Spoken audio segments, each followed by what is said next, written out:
গতকাল গভীর রাতে গাজীপুরে খুবই অ্যালার্মিং একটা ঘটনা ঘটেছে। রিপোর্ট যেভাবে পাওয়া গেল তাতে খুব খারাপ কিছু হয়ে গেছে, আমরা আশা করব সেটা হয়নি, কিন্তু তারপর এটা খুবই অ্যালার্মিং। অনেকগুলো দিক থেকে এটা দেখা যায় এবং যেটা আমাদের জন্য খুবই একটা ভয়ের বার্তা দেয়। গতকাল বেশ রাতের দিকে ফেসবুকে প্রথম আসছিল যে ওখানে রীতিমতো আমাদের স্টুডেন্টদের 2-3 জন হত্যাকাণ্ডের শিকার হয়েছেন, কিন্তু সেটা না হলেও পরিস্থিতি যথেষ্ট খারাপ। কিন্তু যা হলো সেটা একটু আগে জানি এবং আমরা সরকারের নির্লিপ্ততা এবং সরকার যেভাবে তার কাজ চালাচ্ছেন, তারা বাংলাদেশের জন্য বড় বিপদ তৈরি করতে যাচ্ছেন। আমি এখন আর রাগঢাক না করে সরকারকে এই ব্যাপারগুলোতে আরও শক্তভাবে অ্যাকিউজ করতে চাই। 6 মাস পর নিশ্চয়ই সরকারকে আর খুব সফটলি বলার জায়গা নেই। যখন দেখছি আমাদের দেশের একটা গণ অভ্যুত্থানের যে সুফল, একটা গণ অভ্যুত্থানের পরে যে ডেমোক্রেটিক ট্রানজিশন, সেটা যখন এই সরকারের অথর্বতা এবং অক্ষমতার জন্য হ্যাম্পার্ড হচ্ছে, তখন কথা বলতেই হবে।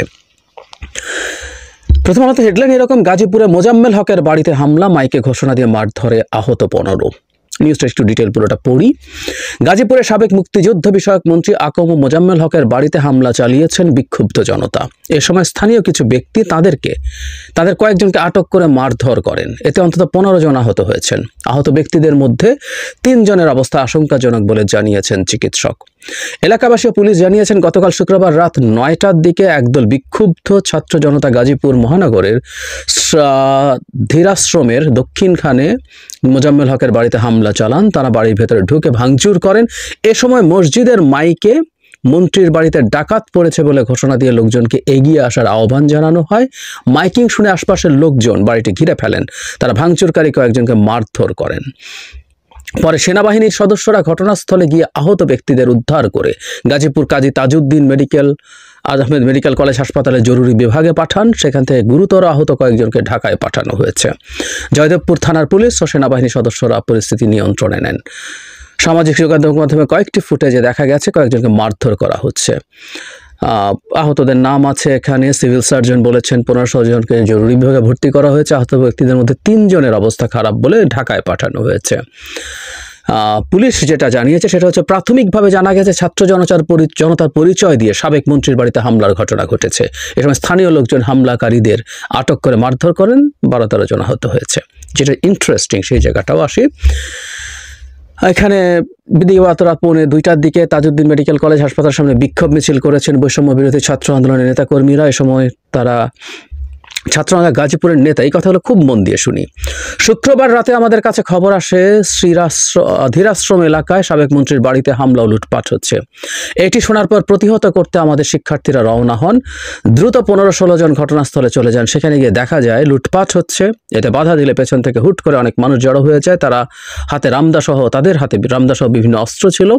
অন্য শিক্ষার্থীরা আসার আগেই 15 জনকে ছাদে নিয়ে বেধড়ক পিটিয়ে ও কুপিয়ে জখম করা হয়। পরে অন্যান্য শিক্ষার্থী ঘটনাস্থলে গেলে তাদেরকেও পেটানো হয়। এরপর মার্চ টু গাজীপুর। অনেকগুলো প্রশ্ন হচ্ছে, বয়ানের ভিন্নতা আছে। মানে বলা হচ্ছে, পুলিশ যেটা বলছে সেটা হলো ছাত্র জনতা পরিচয় দিয়ে কিছু মানুষ ওই বাড়ি ভাঙচুর করতে যায়, লুটপাট করতে যায়। খুবই সম্ভব, কারণ গত 2-3 দিনে বাংলাদেশে যা হচ্ছে এবং যেভাবে কিছু মানুষ এটাকে উস্কে গিয়েছিলেন একটা সময় এবং এটার পক্ষে সাফাই গাইছেন, এবং কেউ এটার বিরুদ্ধে একটু কথা বললেও তাকে সুশীল বলে, এবং এটা সুশীল তো হচ্ছে সবচেয়ে ছোট গালি, আরো ভয়ঙ্কর সব গালিগালাজ করে তাকে আক্রমণ করে থামিয়ে দেওয়ার চেষ্টা হচ্ছে। তাতে এটা খুব স্বাভাবিক। হতেই পারে এরা ছাত্র জনতা, আবার হতেই পারে যখন এই ঘটনাগুলো ঘটে তখন কিছু পিওর চোর ডাকাত ছাত্র জনতা নাম দিয়ে এই কাজগুলো করবে। এটাই আশঙ্কার জায়গা ছিল। এটাই 32 নম্বরের ঘটনার পরপরই অন্যান্য জায়গায় যখন ঘটনা ঘটছে, 32 নম্বরের ঘটনার সাথে সাথে বাকিগুলো প্রথম দিন 3-4টা একসাথে ঘটেছে, এরপর পরের দিন ঘটলো এবং সিস্টেম্যাটিকলি ঘটতে যাচ্ছে। এবং এই রকম মবকে উস্কালে আসলে থামানো যায় না। আর ওই যে বারবার বলছি, যাদের প্রতি কন্ট্রোল আছে, যে আপনারা এটা করবেন না বলার পর যে মানুষগুলো থামবে, যে মানুষগুলো ফলো করে, এর বাইরেও আরও মানুষ আছে, নানান ভেস্টেড ইন্টারেস্টের মানুষজন আছে, তারা তাদের উদ্দেশ্য সফল করতে নেমে যাবেন। সুতরাং ছাত্ররা এটা করতেই পারেন, ছাত্র জনতা, কারণ সবাই কমান্ড শোনেন নাই। তারা এটাকে লুটপাটের জন্য না, তারা এটাকে মানে স্বৈরাচারী শেখ হাসিনার গুরুত্বপূর্ণ মানুষ মোজাম্মেল হক মন্ত্রী ছিলেন এবং তার বাড়িটাও স্বৈরাচারের একটা নিশ্চিতভাবে প্রতীক। সুতরাং সেটা ভাঙা যায়, সেটা লুটপাট করা যায়। মানে ছাত্ররা হলে আর লুটপাট করলো না, ভাঙলো। আর কিছু চোর ডাকাত গিয়ে সেই নাম দিয়ে ভাঙবে, লুটপাট করবে। বাংলাদেশে এখন ছাত্র জনতা বৈষম্যবিরোধী ছাত্র আন্দোলনের নামটাম দিয়ে যে কোনো কিছু করে ফেলার মতো একটা পরিস্থিতি আছে, সত্যিকার অর্থেই আছে। কয়েকদিন আগে 2 বা 3 দিন আগে উত্তরার একটা থানাতে গিয়ে, কারা করেছেন জানি না, কিন্তু তারাও বৈষম্য বিরোধী ছাত্র আন্দোলনের নাম দিয়ে থানা থেকে তাদের গ্রেফতারকৃত একজন ছাত্রকে আনার জন্য গিয়েছিল এবং যথেষ্ট মিসবিহেভ পুলিশের সাথে করেছে। ইভেন রিয়াকশনে পুলিশের লোকজনকে সাসপেন্ড করতে হয়েছে। সো এই নাম দিয়ে এই কাজটা করা যায়, এটা ফ্যাক্ট বাংলাদেশে এখন, এবং এই কাজটা হয়েছে কোনো না কোনো ফর্মে। আমি আবার পাল্টা একটা প্রশ্ন করি, বৈষম্য বিরোধী ছাত্র আন্দোলনের নেতার মুখ থেকে যে বক্তব্য এসছে, আবারও বলছি, সেটা খুবই অ্যালার্মিং। উনি বলছেন ওনাদের কাছে খবর আসে মোজাম্মেল হকের বাড়িতে লুটপাট হচ্ছে। ফাইন, ধরে নিলাম কিছু লুটপাটকারী চোর ডাকাত ওটা করছে, তারপর তারা 15-16 জন গিয়ে ওটা ঠেকানোর জন্য যান। এই কথাটা শেখ হাসিনার পতনের পর থেকে বলছি, আজকে 6 মাস পরেও বলছি। ওনারা কারা ওদেরকে ঠেকানোর? ওনারা কারা? এই যে আপনারা কারা বললে রীতিমতো খুবই রিয়াকশন হয়েছিল। ওনারা কারা আমরা জানি, আমার এই বৈষম্য বিরোধী ছাত্র আন্দোলনের মানুষজন কারা আমরা জানি, অসাধারণ রোল তাদের আছে। কিন্তু ওনারা কারা তাদেরকে ঠেকানোর জন্য? বাক্যটা হচ্ছে এটা। 6 মাস পরেও যদি এই পরিস্থিতি, মাঠে এখন তো সেনাবাহিনীও আছে উইথ দ্য ম্যাজিস্ট্রেসি পাওয়ার, এবং এই ছাত্ররা যদি থানার সাথে কথা বলেন, প্রয়োজনে মিলিটারির সাথে কথা বলেন, সেগুলো ঠেকানো যাবে না? তারা যাচ্ছেন কেন? আবারও বলছি, তারা কারা এটা ঠেকানোর? তারা পুলিশ? মানে ছাত্রলীগ যা করতো এক সময়, যখন বিএনপি নাশকতা করতে পারে তাই আমরা মাঠে লাঠি সোটা নিয়ে বসে আছি, তখন এই কথাগুলো খুব বলতাম। আমি এই কথাগুলো আজ আবার বলছি, বৈষম্য বিরোধী ছাত্র আন্দোলন পুলিশের দায়িত্ব পায় নাই। যখন দেশে সরকার ছিল না বা সরকার গঠন হয়েছে, পুলিশ ছিল না, কিছু কিছু ক্ষেত্রে তারা গেছেন, ওটুকুকেও যদি আমরা একটু ছাড়ও দিই, তখনও আমার মনে হয়েছে কতগুলো ক্ষেত্রে দরকার ছিল না, কিন্তু তারা গেছেন, কারণ সেনাবাহিনী তখনও ছিল। এই যাওয়াটা তখনও সমালোচনা করেছি। আর 6 মাস পর এই কাজটা করা কিন্তু একটা ভয়ঙ্কর সিগন্যাল দেয়। এই সরকার তাহলে কি এই ছাত্রদেরকে নিয়ন্ত্রণ করতে পারছে না? তারা তাদের মতো করে এখন মাঠে কন্ট্রোলের বাইরে যা কেন কিছু করছে, কিংবা মাঠে তাদের এক সময় যে সক্ষমতা ছিল, তারা যেখানে যান পরিচয় দিয়ে যে কোনো কিছু করতে পারেন, প্রয়োজনে ওকে ঠেকাতে পারেন, ওকে থামাতে পারেন, সেগুলো করতে পারেন, সেটা কমে আসছিল বলে তারা এখন আবার মাঠে শক্তি প্রদর্শন করতে শুরু করছেন, মাঠের মধ্যে শক্তি নিয়ে। যে বয়স তাদের, এই অ্যাডভেঞ্চারিজম তাদের ভালো লাগারই কথা, কিন্তু সেটা সবচেয়ে জরুরি কথা। আসল কথা হলো দুটো, সরকারের অ্যাডমিনিস্ট্রেশন ফেল করছে, এটা আস্তে আস্তে আরও খুব ক্লিয়ারলি প্রকাশিত হতে শুরু করেছে। এটাই অ্যালার্মিং এর জায়গা। আমি একটা ভিডিও করব ভারতীয় মিডিয়া কি বলছে না বলছে সেসব নিয়ে, ওখানেও মূলত এটাই আর্গুমেন্ট। এবং লজিক্যালি 6 মাস পর সারা দেশে এত ওয়াইড স্প্রেড হামলা ভাঙচুরের ঘটনা ঘটছে, সেইখানে দাঁড়িয়ে সরকার কোনো ব্যবস্থা নিতে পারছে না। এবং আবারও বলি, আমাদের মিলিটারি এখন মাঠে আছে, এটা আমাদের সেনাবাহিনীর প্রতি একটা খুব বড় অপমানসূচক ব্যাপার। তাদের ম্যাজিস্ট্রেসি পাওয়ার আছে, দে ক্যান ডিসাইড দেমসেলভস, তারা নিজের মতো সিদ্ধান্ত নিয়ে পদক্ষেপ নিতে পারেন যেখানে প্রয়োজন, কিন্তু হচ্ছে না। সুতরাং আমাদের অ্যাডমিনিস্ট্রেশন ফেল করছে। আর সবচেয়ে জরুরি কথা যেটা, আওয়ামী লীগ পাল্টা পিটুনি শুরু করেছে।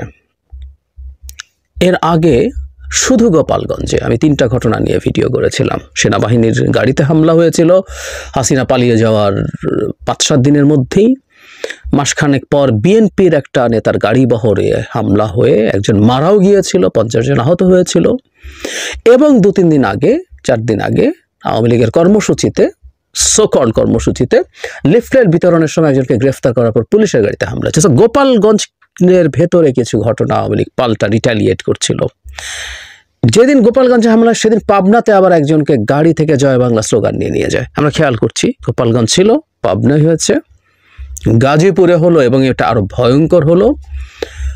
15 জন অন্তত আহত হয়েছে, 3 জনের অবস্থা আশঙ্কাজনক। আমরা খুবই চাই গভীরভাবে তাদের কোনো রকম বড় ক্ষতি না হয়ে যাক, তারা বেঁচে থাকুন এবং কোনো রকম মেজর ক্ষতিগ্রস্ততার মধ্যে তারা না থাকুন। কিন্তু যতটুকু হয়েছে, আস্তে আস্তে আওয়ামী লীগ বিভিন্ন জায়গায় তার শক্তি দেখাতে পারছে। এই ঘটনাটা ঘটেছে আসলে সরকারের নির্লিপ্ততার কারণে। সরকার তার অ্যাডমিনিস্ট্রেশন কোনোভাবেই চালাতে পারছে না, পুলিশ পারছে না। না পারলে আমরা চেঞ্জ দেখতে চাই। স্বরাষ্ট্র উপদেষ্টা যদি না পারেন ওই জায়গায় অন্য কেউ আসুক, কিন্তু তাকে বা কাউকে সেই দায়িত্ব নিতে হবে, সরকারকে নিতে হবে, এবং উনি না পারলে আর কেউ আসুক। শেখ হাসিনার পুলিশ এই হয়েছে ওই হয়েছে 6 মাস পরও কাজ করতে পারবে না, হতে পারে না, কোনোভাবেই হতে পারে না। ফলে এই নির্লিপ্ততাগুলো এই পুলিশ বাহিনী এবং সেনাবাহিনীর ওপরেও প্রশ্ন তৈরি করছে। আমি প্রায় মাজার ভাঙার ঘটনা বলি, 80টা মাজার ভাঙা হয়েছে। ব্যবস্থা নিলে 80টা মাজার ভাঙা হতো না। ব্যবস্থা মানে প্রেস নোট দেয়া না, আমরা এখন থেকে কিন্তু কঠোর হলাম। এখন থেকে কঠোর হলেও যদি হয়, তার আগের ঘটনাগুলোর ক্ষেত্রে প্রশাসনিক ব্যবস্থা, বিচারিক ব্যবস্থা নিতে হবে, নেওয়া হয়নি। ফলে পুলিশ আদতে কিছু করবে কোনো কিছু ঠেকানোর জন্য, এটা মনে হয় না। এখন ব্যাপারগুলো দুই পক্ষের কাছে, ছাত্র জনতা বলে যারা তাদেরকে পরিচয় দিচ্ছেন তারাও মনে করে পুলিশ এভাবে না হলে আমরাই মাঠে পুলিশ হিসাবে থাকছি। আর আওয়ামী লীগ এখন বেশ কিছু জায়গায় কিছু পরীক্ষা নিরীক্ষা করে দেখছে তারা অনেক কিছু করে ফেলতে পারছেন। এটা খুব অ্যালার্মিং জায়গা, এবং এটা এক্সক্লুসিভলি এই সরকারের ব্যর্থতার কারণে হয়েছে। কোনো রকম কোনো কনফিউশন নেই। যতদিন পর্যন্ত সরকার তার নিজের সক্ষমতা, নিজের অ্যাডমিনিস্ট্রেটিভ পাওয়ার, তার বল প্রয়োগের ক্ষমতা দেখাতে না পারবে লেজিটিমেটলি, প্রায় বলি কথাটা, বল প্রয়োগ করবে সরকার, সরকারের বল প্রয়োগ করার সক্ষমতা আছে, অধিকার আছে, সেটা যদি আইন, সংবিধান, বিধিবিধানের চৌহদ্দির মধ্যে হয়, সেটা কোনো সমস্যা তৈরি করে না। এর বাইরে হলে সমস্যা তৈরি করে। অবৈধ, বেআইনি, বর্বর বল প্রয়োগ শেখ হাসিনা যেটা করতেন সেটা ঘৃণা করে মানুষ। কিন্তু কোথাও কোনোখানে সরকারকে আমি দেখি নাই, সরকার যে একটা অ্যাডমিনিস্ট্রেটিভ পাওয়ার, প্রয়োজনে সে বল প্রয়োগ করে, কোথাও কিছু না। সেটারই মাসুল আমরা দিচ্ছি, এবং খুব বাজে মেসেজ মাঠে চলে গেছে। আমি কিন্তু বিপদ দেখতে পাচ্ছি, প্রায় বলছি যে মব থামানো যাচ্ছে না। অনেকেই এখন বিভিন্ন জায়গায় 15-20 জন 50 জন মিলে যে কোনো কিছু করে ফেলছেন, করবেন। দফায় দফায় বলেছি এটা নিয়ে কথা, অনেকের পছন্দ হয়নি, তারপরও বলেছি। এখন আমি দেখছি আওয়ামী লীগ এখন পাল্টা মার শুরু করবে, এবং এই মারের আবার একটা কারণ আছে, আমরা অনেকে হয়তো খেয়াল করি না। এটা আবার খুব স্বাভাবিকভাবে আওয়ামী লীগের হাতে মার খেয়ে আমাদের স্টুডেন্টরা ক্ষুব্ধ হবেই। আওয়ামী লীগের হাতে মার, শেখ হাসিনার বক্তব্য শুনে আমাদের গা জ্বলে যায়, আওয়ামী লীগ আমাদেরকে পেটাবে। ফলে স্বাভাবিকভাবে যেটা হবে, এবার আওয়ামী লীগের উপর আবার পাল্টা হামলা শুরু হওয়ার টেন্ডেন্সি হতে পারে, কারণ সরকার তো কিছু করবে না, কিছু করছে না। ইনস্ট্যান্টলি যদি সব জায়গায় ব্যবস্থা নেওয়া হতো, যেখানে যেখানে হয়েছে ব্যবস্থা নেওয়া হতো, গ্রেফতার করা হতো, বিচারের আওতায় আনা হতো, তাহলে সমস্যা ছিল না। কিন্তু না, ওটা যখন হবে না, খুব স্বাভাবিকভাবেই মানুষজন তখন সিনেমার ভাষায় নিজের হাতে আইন তুলে নেওয়া, আমরা যতই বলি না আইন নিজের হাতে তুলে নেবেন না, কিন্তু আইন নিজের হাতে তুলে নেবেন, এবং এটা আবার একটা পাল্টাপাল্টি অ্যানার্কি তৈরি করবে। এবং আমি নিশ্চিত আওয়ামী লীগ আরও বিভিন্ন জায়গায় এই হামলাগুলো করবে। ওরা চাইবে প্রভোগ করতে। শেখ হাসিনা, তার বড় বড় নেতা সবাই আরামে আছে, কিন্তু এরকম কিছু লোকজনকে দিয়ে প্রভোগ করিয়ে পেটাবে, যাতে তাদেরকে পাল্টা পেটানো হয়। এই ঘটনাগুলো ক্রমাগত তারা মাঠে ঘটাতে থাকবে, নানান রকম কেওস এবং ডিস্টারবেন্স তৈরি করার জন্য। অত্যন্ত ব্যর্থতার পরিচয় দেওয়া সরকার আমাদেরকে বিপদের দিকে নিয়ে যাচ্ছে। আমাদের কেয়ারফুল থাকা জরুরি, এবং সরকারের উপরে কঠোর চাপ তৈরি করা জরুরি।